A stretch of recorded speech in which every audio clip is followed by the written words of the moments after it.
I want you to try and imagine a level of empathy so intense, like so deeply hardwired into your nervous system, that if you hear your neighbor crying next door, you literally lose the physical ability to laugh. Wow.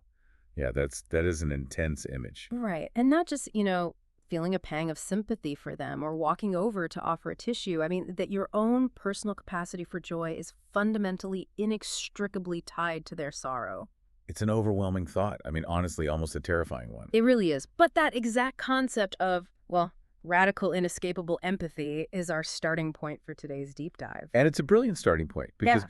the moment you try to visualize that scenario, Right. it forces a complete reevaluation of where the boundary of, you ends and the rest of the world begins. Exactly. You're immediately challenged to consider if emotional isolation is actually a survival mechanism. Yeah, totally.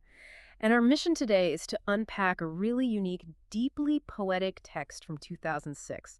It's called The Boundless Heart of the Cultivator, written by a figure known as Deiform Buddha. Now, to be clear, right out of the gate, our goal here isn't to, take a theological stance or to endorse this specific worldview or any religious dogma for that matter. We're definitely not doing that. Yeah, we are going to impartially explore this text purely as a mental model.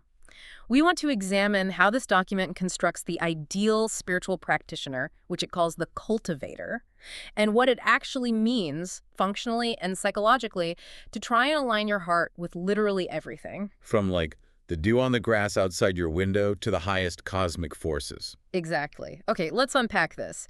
Because the text doesn't start off, floating in the stars. No, it starts right here in the dirt. Yeah. It's very grounded in humanity and nature. It says the cultivator aligns their heart with the common people.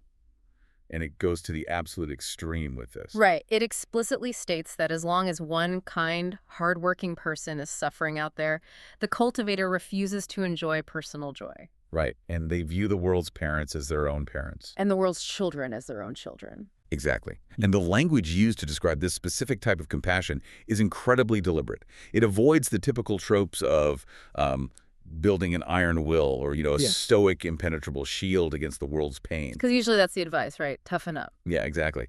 But instead, it says the cultivator's heart must remain tender, like tender shoots in early spring. It compares their mercy to crystal morning dew on branches disappearing in an instant. Oh, I love that. That dew imagery is so evocative because it's inherently fragile. Yes. It's temporary.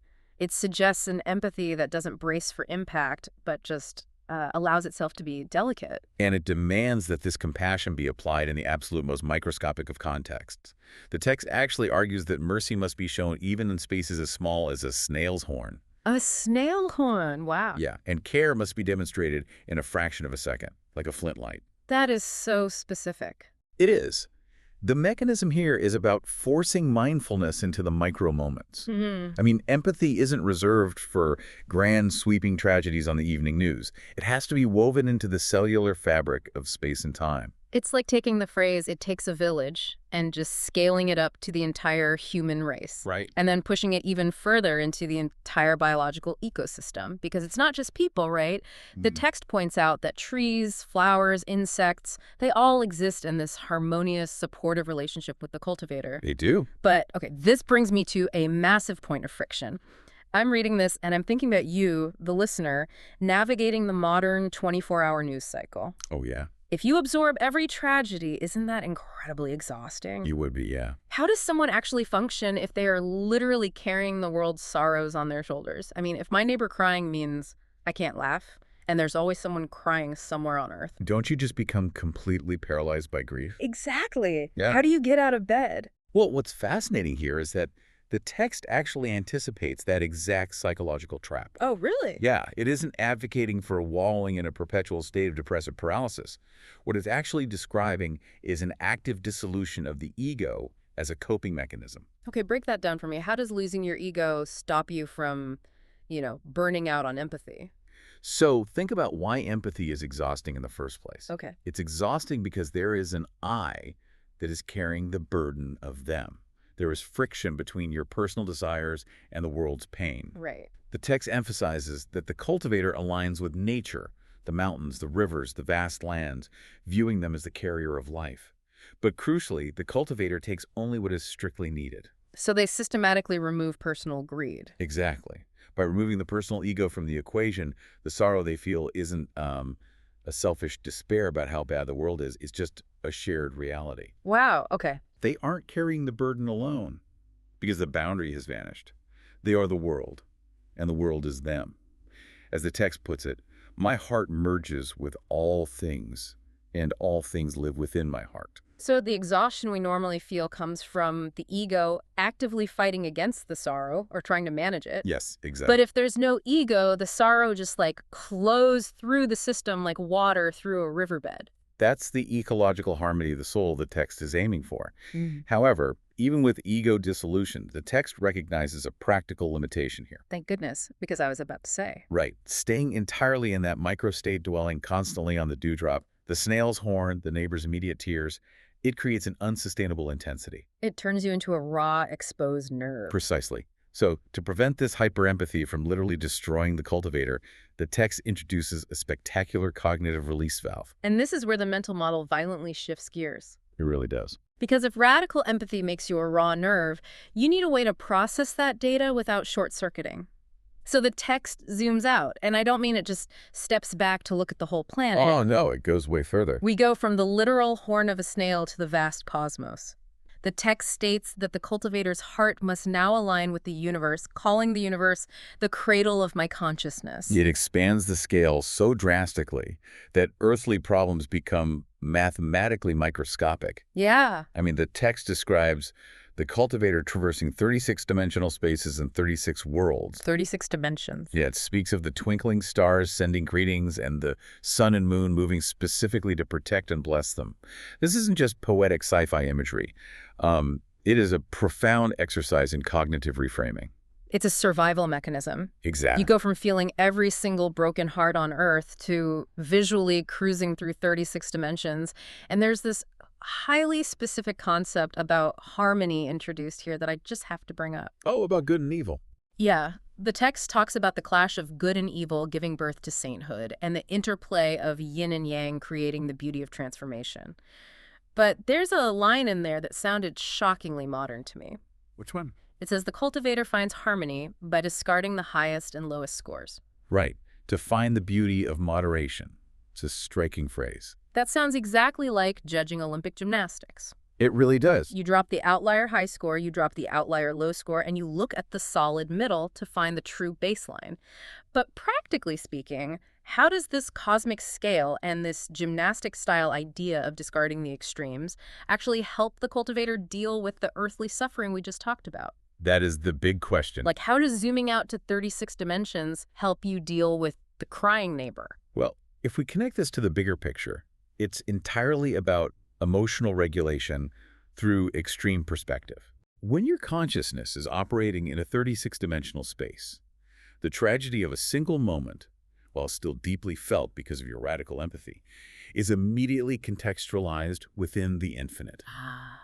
The text says the cultivator learns to be unperturbed by the rolling waves of the vast sea or the comings and goings of comets. Because if you're casually watching comets come and go, your perception of time and permanence is fundamentally altered. Exactly. A human lifetime becomes a microsecond. Exactly the point. It teaches the cultivator to exist simultaneously in states of both being and non-being. Wait, being and non-being at the same time? Yes. You remain in a state of being to appreciate the subtlety of the universe, the neighbor's tears, the blooming flower.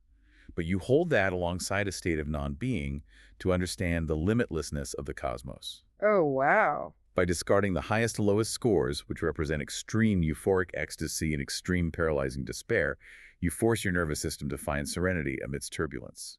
You learn to play in the game of life unrestrained, rather than being a hostage to its emotional swings. So we have a fascinating psychological tension building here.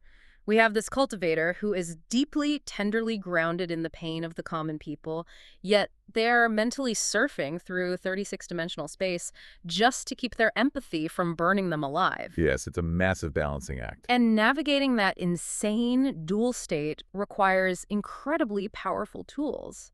And this is where the text does something that would likely catch any Western or strictly Eastern reader completely off guard. Oh, absolutely. It grabs the best symbolic tools available, regardless of their historical origin, and blends two historically distinct religious traditions into one unified practice. It really introduces a synthesis that strips away historical theology in favor of pure utility. It states that the heart of the cultivator aligns with the heart of gods and Buddhas simultaneously. And here's where it gets really interesting, because the text explicitly reveres Jesus as a god and a father, and Shakyamuni as a Buddha and a teacher. Yeah, very explicit about that. The imagery used to describe this is incredibly striking. It says the cultivator is clad in Jesus' armor and wielding Shakyamuni's staff. It's such a powerful visual. They follow where Jesus points and go where Buddha leads. This reads like the ultimate spiritual superhero team-up. You've got the divine armor, you've got the enlightened staff. It is a very vivid, intentional merging of symbols, but it definitely challenges a lot of preconceptions. Totally, because historically and theologically, Christianity and Buddhism have fundamentally different end goals for the human soul. Right. One is largely focused on salvation, the burden of sin, and eternal communion with a divine creator.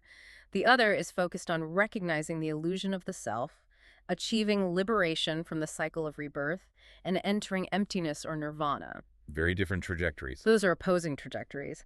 How does this text reconcile such a massive philosophical mashup? By entirely bypassing the philosophical and doctrinal debates. Really, just skipping them. Yeah. What's happening here is that the text treats these figures not as competing dogmas that demand exclusive loyalty, but as complementary psychological tools for navigating the suffering of the world. It's entirely focused on the functional, action-oriented path. Function over dogma. It's like building a utility belt. That's the perfect way to look at it.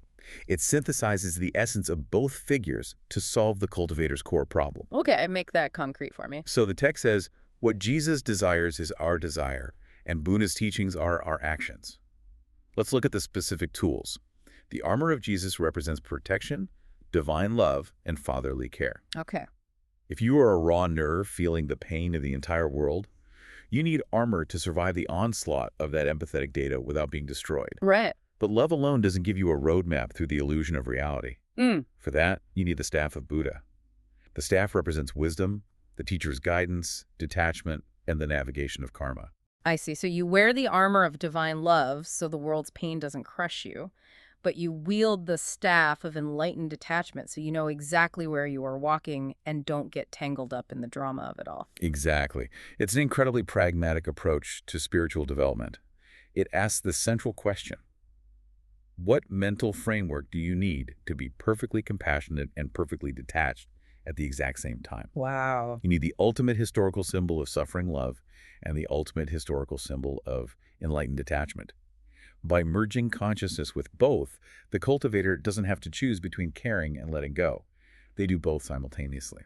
Okay, let me take a breath and recap where this cultivator is at. Good idea. We have a practitioner who loves everyone like their own children, travels through a multidimensional cosmos to maintain emotional regulation, and is walking the earth rocking both Christian armor and a Buddhist staff. Quite the resume. Right. From the outside, it sounds like they've reached the absolute peak of spiritual development. You've built the ultimate human. But then, the final sections of the text spring a massive, completely jarring psychological trap regarding the heart itself. Yes, the narrative shifts drastically here toward the concept of wuji, which translates to the infinite, or limitlessness, and the ultimate embrace of emptiness. The text suddenly demands that the cultivator transcend the bonds of life and death, neither rejoicing in life nor grieving for death. Right. It declares that all conditioned dharmas are illusions. They are bubbles, shadows, a lightning flash. And then comes this absolute gut punch of a realization. The big reveal. Yeah. After spending all this time, all these dimensions and tools, talking about how to build the cultivator's beautiful, boundless heart, the text declares that having a heart is the source of suffering. It's quite the pivot. It says the heart gives birth to desires that attract demons, and that the cultivator must let the heart die in the present moment, entrusting their entire existence to the greatest creator and the arrangement of the Tao. And it reinforces this dissolution by bending time again, noting that in this ultimate state of emptiness, 1,000,000 years is but a second, and a second is 1,000,000 years. So what does this all mean? I have to push back hard on this. Go for it. We've spent this entire deep dive talking about how to cultivate this boundless, hyper-empathetic heart. A heart that feels the dewdrops and physically cannot laugh if a neighbor cries. Yes. And the climax of the text is having a heart is the source of suffering. It feels like spending years building a magnificent, intricate house just to realize you're supposed to live outside in the yard. Or building a ladder to get over a wall and then throwing it away. Exactly. Why build the heart at all if the goal is emptiness? If I just let my heart die, don't I just become an apathetic sociopath who ignores the crying neighbor? This raises an important question, and you are hitting on the ultimate spiritual paradox at the very core of this text.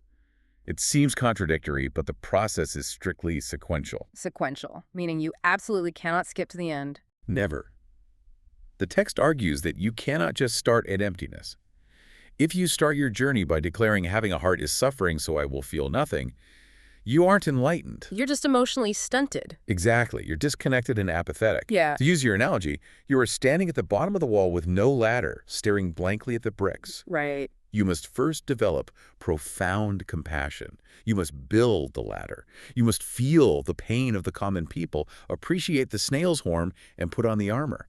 You have to expand your capacity to love until it fills 36 dimensions. But if you stop there, at maximum empathy, you are still trapped by the very thing you built to free yourself. Exactly the dilemma. The text says, if the heart is swayed by circumstances, you are trapped. Think about the concept of conditioned dharmas being illusions. Conditioned dharmas essentially refers to the mental trap of believing that temporary earthly events are permanent and solid. If your massive, beautiful heart is constantly reacting to every temporary illusion, every bubble, shadow, and lightning flash, you are prisoner to circumstance.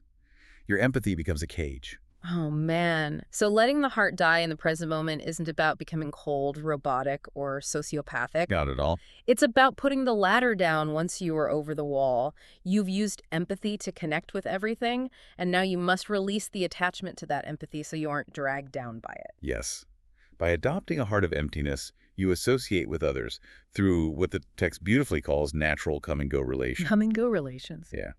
You aren't forcing connections out of a desperate, grasping need to fix the world. You're taking things as they are, acting in accordance with your intrinsic nature, letting the river flow, rather than frantically trying to build dams everywhere a neighbor is crying. Exactly. You entrust your life to the arrangement of the Tao. You've learned everything there is to know about love, you've utilized the armor and the staff to navigate it, and then you willingly release the concept of the self that holds onto it. Wow. And by doing that final act of surrender, the text claims, the cultivator breaks free from the cycle of rebirth, transcends the three earthly realms, and finally returns to their true home in the infinite. Man, that is quite the cognitive journey. It really is. To recap the immense ground we've covered today, we started by forcing ourselves into the most intimate micro level of human connection, literally tying our own joy to the tears of a neighbor. Right. We examined how that radical empathy leads to burnout unless we dissolve the ego.